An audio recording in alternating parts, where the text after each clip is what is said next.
క్రీస్తునందు ప్రియులైన సహోదరి సహోదరులకు ప్రభువైన యేసుక్రీస్తు వారి దివ్యనామమున శుభాలు. నూతన జీవిత అనుదిన దైవ ధ్యానము. ఆత్మ నుండి ఆత్మ, తండ్రి నుండి కుమారుడు.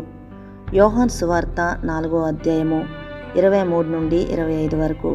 అయితే యథార్థముగా ఆరాధించేవారు ఆత్మతోనూ సత్యముతోనూ తండ్రిని ఆరాధించు కాలము వచ్చుచున్నది, అది ఇప్పుడును వచ్చేయున్నది. తన్ను ఆరాధించేవారు అట్టివారే కావాలనని తండ్రి కోరుచున్నాడు. దేవుడు ఆత్మ గనుక ఆయనను ఆరాధించేవారు ఆత్మతోనూ సత్యముతోనూ ఆరాధింపవలనెను. ఆ స్త్రీ ఆయనతో క్రీస్తు అనబడిన మెస్సయ్య వచ్చినని నేను ఎరుగుదనెను. ఆయన వచ్చినప్పుడు మాకు సమస్తమును తెలియజేయండి చెప్పగా, పరిశుద్ధ గ్రంథమైన బైబిల్ దేవుణ్ణి ఆత్మగా ప్రకటిస్తుంది.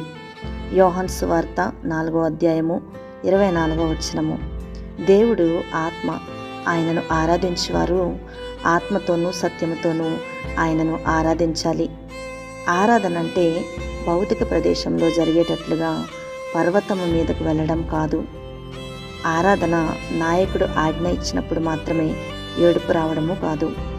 హెబ్రీయులకు రాసిన పత్రిక 12వ అధ్యాయము 9వ వచనంలో, మరియు శరీర సంబంధులైన తండ్రులు మనకు శిక్షకులై ఉండిరి, వారి యందు భయభక్తులు కలిగి ఉంటుంది. అట్లయితే ఆత్మలకు తండ్రి అయిన వారికి మరి ఎక్కువగా లోబడి బ్రతకవలనే కదా. దేవుణ్ణి ఆత్మల తండ్రి అంటారు. ఆరాధన అనేది మనల్ని ఎల్లప్పుడూ నడిపించడం కోసం కాదు. ఇది ఆత్మ నుండి ఆత్మకు సహజ సంబంధం. కాబట్టి మనము ఆయనను మాత్రమే ఆరాధించగలము. మన ఆత్మ నుండి అతనితో సంబంధం కలిగి ఉండగలము. మనమైతే ఆరాధనను రూపొందించలేదు. సత్యం ఏమిటంటే, యేసు చెప్పే వరకు మనకు ఎప్పటికీ ఆరాధన గురించి తెలుసుండేది కాదు. యోహాను సువార్త 4వ అధ్యాయము 25వ వచనంలో, ఆ స్త్రీ యేసుతో, మెస్సయ్య వస్తాడని నాకు తెలుసు, అతన్ని క్రీస్తు అని పిలుస్తారు. అతను వచ్చినప్పుడు అతను మాకు ప్రతిదీ వివరిస్తాడు. ప్రతి జీవి ఆయనను ఆరాధించదు. ఎందుకంటే ఆరాధించడంలో ఆరాధన మనలను పూర్తి స్పృహలోకి తీసుకువెళ్తుంది.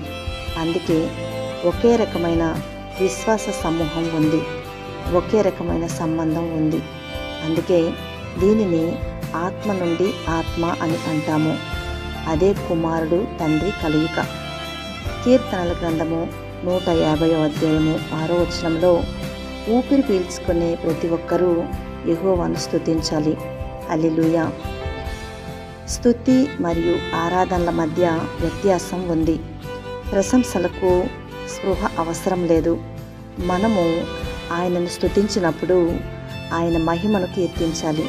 అయితే ఆరాధనలో ప్రశంసల కంటే చాలా ఎక్కువగా జరుగుతాయి. జంతువులకు ఆత్మలు ఉండవు, అందుకే అవి ఆయనను ఆత్మతో ఆరాధించలేవు. మానవులు మాత్రమే ఆత్మతో ఆరాధించగలరు. ప్రభువుతో జత చేయబడిన వారు ఒకే ఆత్మ కలిగి ఉంటారు. మనము తిరిగి జన్మించినప్పుడు మనము ఆయనతో ఐక్యంగా ఉంటాము. ఇది మనకు ఆయనతో విడదీయరాని ఐక్యత తీసుకువస్తుంది. ఆరాధనలో ఈ కలయిక కారణంగా మనమందరము ఒక మూలం నుండి, అంటే ప్రభువైన యేసుక్రీస్తు వారి నుండి వచ్చిన ప్రతిదానిని తీసుకోగలుగుతున్నాము మరియు కలిసి త్రాగుతున్నాము. ఆమేన్.